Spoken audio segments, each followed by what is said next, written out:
Hey guys, so Blizzard has decided to nerf a very popular Spiritborn build in the latest patch, which is the Evade Stormfeather Spiritborn. And some of you might now wonder if this build is completely dead or still kinda alive. And in this video today, I want to prove that this build is still far from dead in my opinion. And you can actually farm pit 100s in 2 to 3 minutes, depending on your gear. And also, in my opinion, this is still the number one choice for speed farming content in Diablo 4. So something like Infernal Hordes especially, and also Helltides and Nightmare Dungeons. So in my opinion, this is still the number one, the king of all for this kind of speed farm content. But yeah, here you can actually see me clear pit 99 pit, which is considered more of a harder endgame. So you can see it's no problem at all. And yeah, now I want to talk about the nerfs a little bit. So just for everyone who's not familiar with the build at all. So what has changed? Well, before the nerf, you could actually skip your casting animation for the evade. So you could just zoom and fly through the map very quickly. You would just non-stop spam evade and you would see no casting animation whatsoever. You would just fly through the map like I mentioned. And now after the nerf it just works as intended and as every class do now. So you have to wait until the evade animation is finished before you can start another one. And obviously for that reason this build is way less fast than it was before. But it's actually not too slow. So you can see I'm still kind of quick here. I'm just evading through everything, and as long as the enemies die in a few hits, I don't have to wait too long here and can just continue evading through this entire dungeon. So for that reason, I think obviously, yes, it's way slower now compared to before, but also it's a lot more fun now because you don't have to spam this evade button completely. You don't have to push to kill your spacebar like you have to do it before, or use some mouse wheel tricks and macros or whatsoever. Now you can just have a more chill playstyle. So this is something very positive actually about this nerf. So this was a pit 99 and then slightly above 2 minutes, which is very good.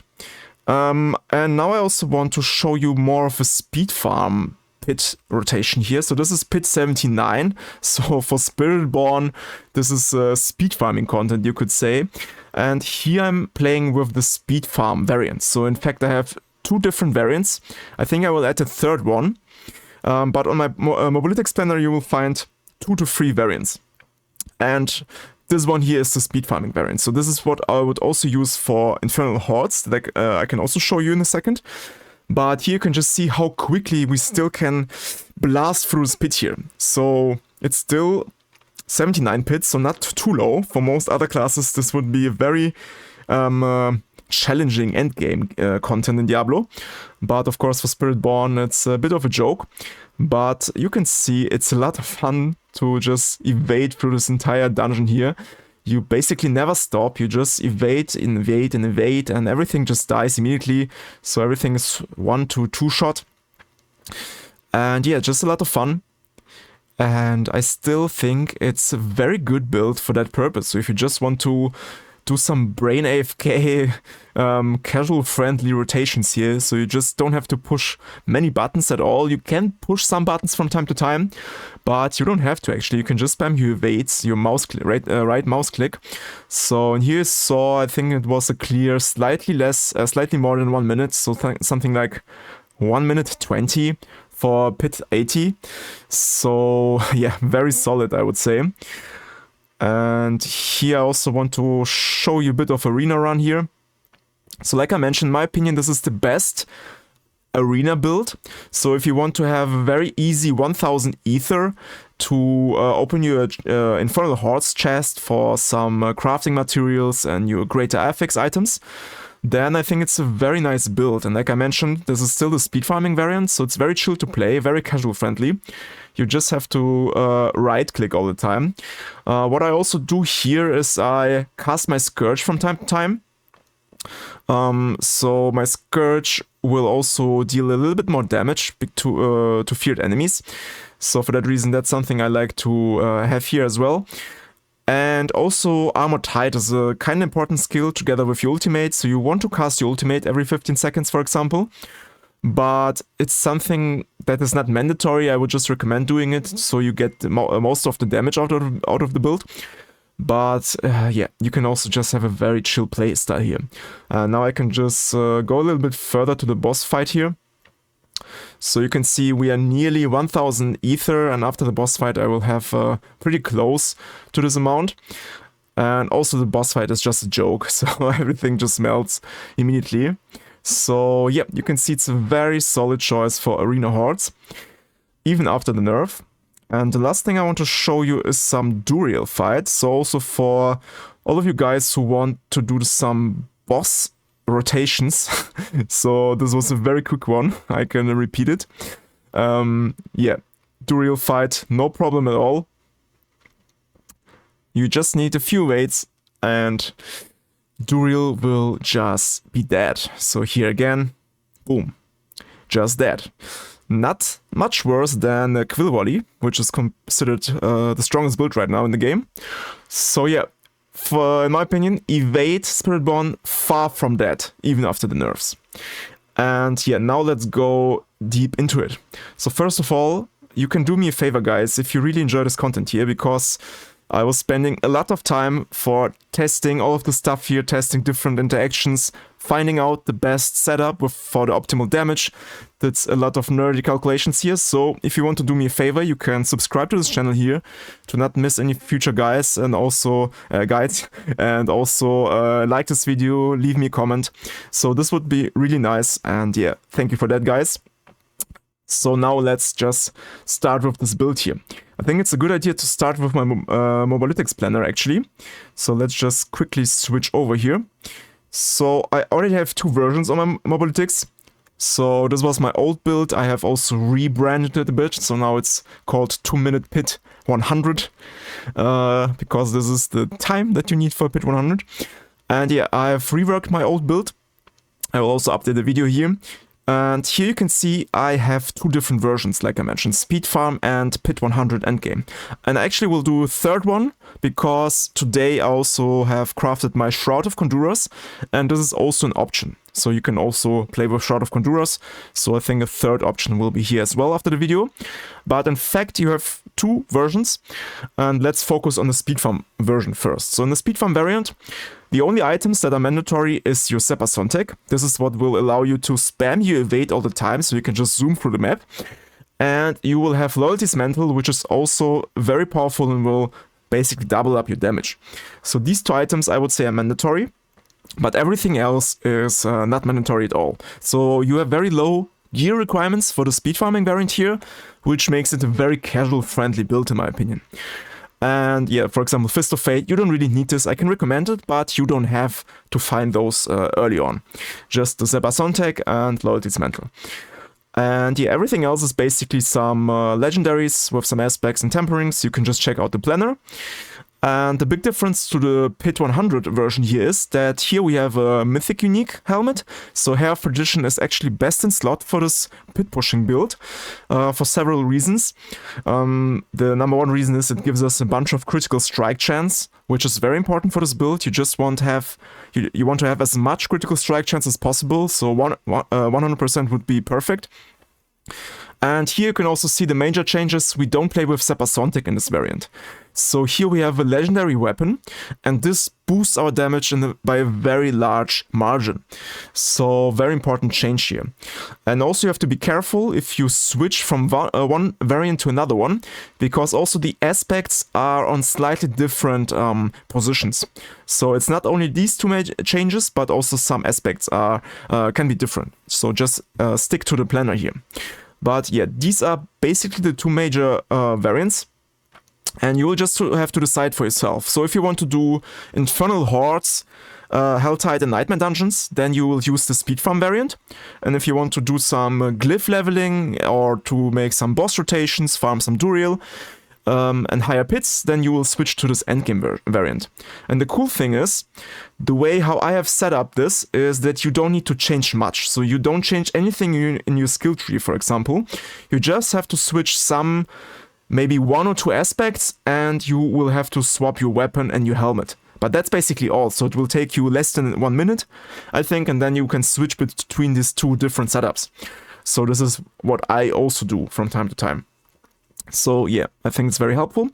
And now I want to focus on the two major bugs for Spiritborn, so just so you know why this build is so powerful. So this build utilizes two major bugs, just as every other Spiritborn build right now. And the number one bug here is with this interdiction aspect.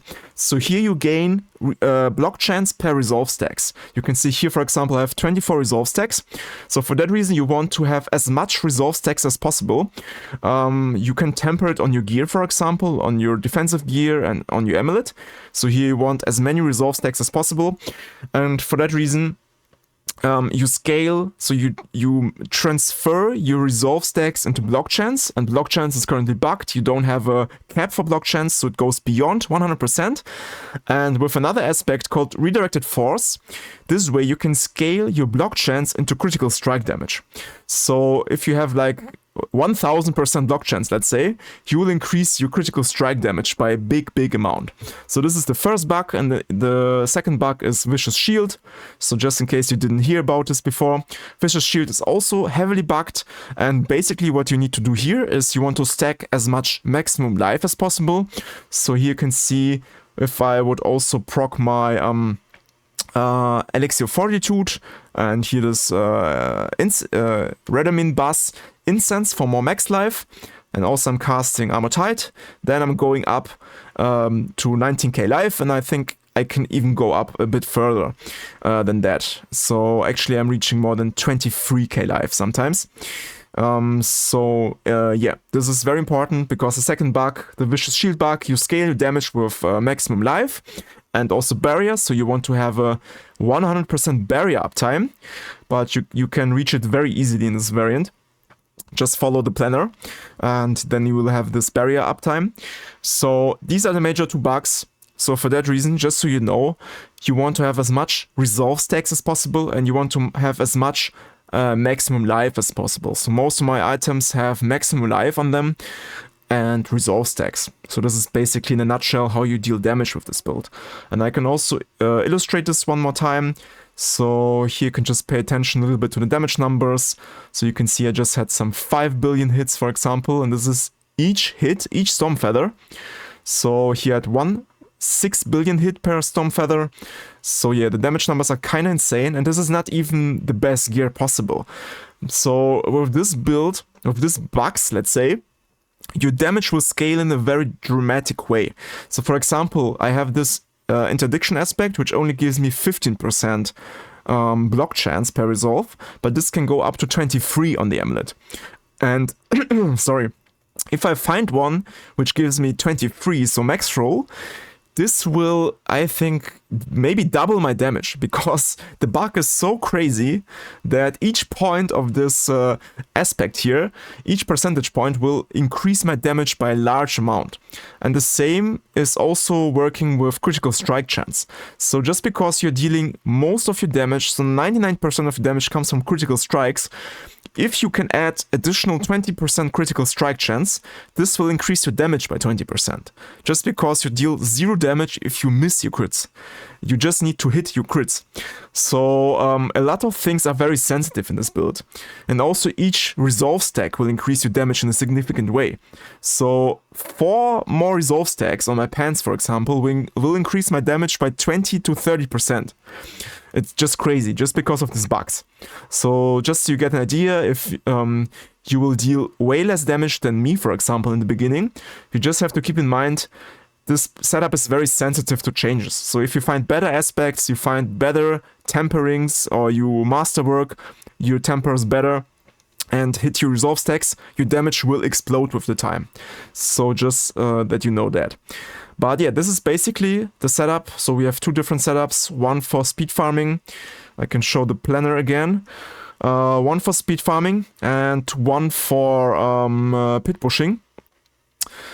And yeah, I also have some written guide here a little bit. Here I explain the skill rotation. So maybe I can also cover that quickly. So in the skill rotation, the tip I can give you, you want to have 100% uptime for Helltide, because Helltide will also increase your damage because it increases your block chance. So for that reason, what I like to do is I start each fight with casting Helltide, and immediately after I cast my ultimate skill. Now I have a 5 seconds time window to cast my Helltide again, and this will lead me into having 3 free casts of Helltide. And this way I will have a nearly 100% uptime. So now every time I cast my Devourer ultimate again, I can repeat my Helltide. So here I have a 4 seconds of Helltide, I cast it again, and so this time I even failed it. I was too slow here. I can show you again. So ideally, you want to hit this time frame of 5 seconds. So I cast my ultimate, I cast my Helltide, I wait 4 seconds, and now I cast it again as long as it's glowing. And now I can cast it up to 3 times. And you can see I have a duration of 4.2 seconds. So this is nearly exactly 15 seconds, which is my Devourer cooldown. And then you can just repeat this over and over again. And with this technique, you will have 100% uptime for Helltide, and this will increase your damage even further. So you can see here I'm reaching 24k life with Helltide, and this also boosts my damage with the vicious shield bug. And also Helltide is very important because each time you cast your ultimate skill, you will increase your supremacy stacks here. These are here, and this will also lead into 90% more damage once you reach 30 of this supremacy stacks. So they will go up by 5 stacks every time you cast your Devourer. So this is also very importantly. And you can also go back to the gameplay and check out again my rotation there. I'm also casting Vortex and Scourge from time to time. So when I face elite packs, I like to pull them in with Vortex, knock them down, and also fear them with Scourge. This way I will also increase my damage in a very significant way. So just go back to the gameplay loop in the video here and check out my rotation. But this is basically the tricks and tips I can give you, sorry. And basically never cast counterattack, you don't need it, it's just here for the passive effect of giving you more critical strike damage bonus. So yeah, I think this is basically it. I can quickly go over the skills here. Oh no, sorry, one more thing. 1 second. I have crafted the Shroud of Conduras, or Shroud of False Death today. So this is a mythic unique chestplate, which is like it was not in the game in the first 2 weeks, but now with the latest patch they have reintroduced it to the game. And this is a very interesting unique because it gives you 1 rank to all passives. So each passive has 1 more rank to it, and this is very powerful. And if you compare this to a legendary chestplate, it's actually very close. If you would have a perfect chestplate with 13 resolve stacks, so you need to have a perfect tempering and have a triple crit on your resolve stacks, which is unlikely for most players. So if you don't have the perfect chestplate, then the Shroud of False Death is actually a better choice. So if you are lucky enough to get one, or maybe you can also craft one like I did. So in fact I can also quickly show you that. So 1 second. So here I was crafting this Shroud of Conduras with some runes. Shroud of False Death, sorry.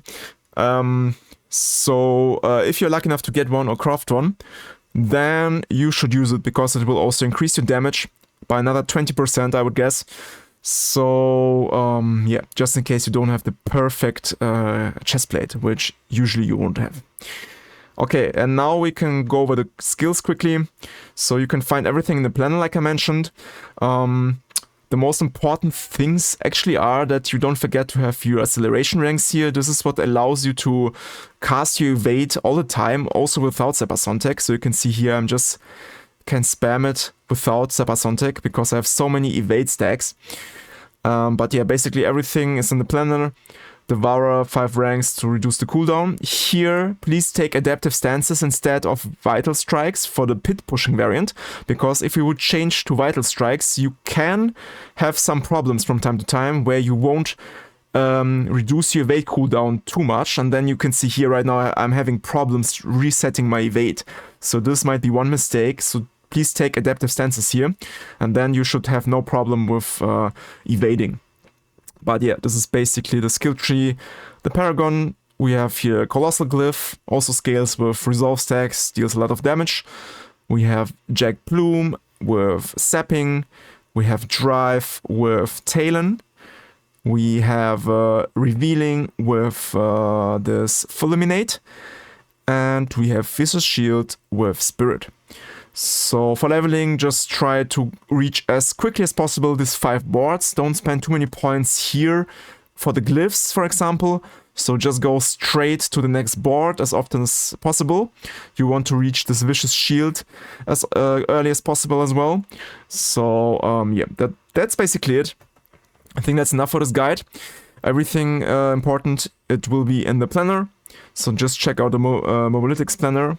I can open it one more time again. So I will also update it with the Shroud of False Death.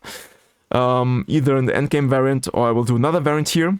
But yeah, just check out this guide basically. And yeah, enjoy your time with Evade. It's a very nice build. It's still far from that, as I hopefully could showcase you today. So yeah, I hope you will enjoy playing this build, and I see you in the next guides. I will make rogue guides from now on, so for everyone who were asking for rogue content, don't worry, it will come. I was just focusing on Spiritborn in the first weeks. I needed to learn and master this class, but now I will also focus on rogue and will cover a lot of rogue builds as promised. So yeah, just for your information. Okay guys, thanks for watching. I see you in the next one, and have a nice day. Bye bye.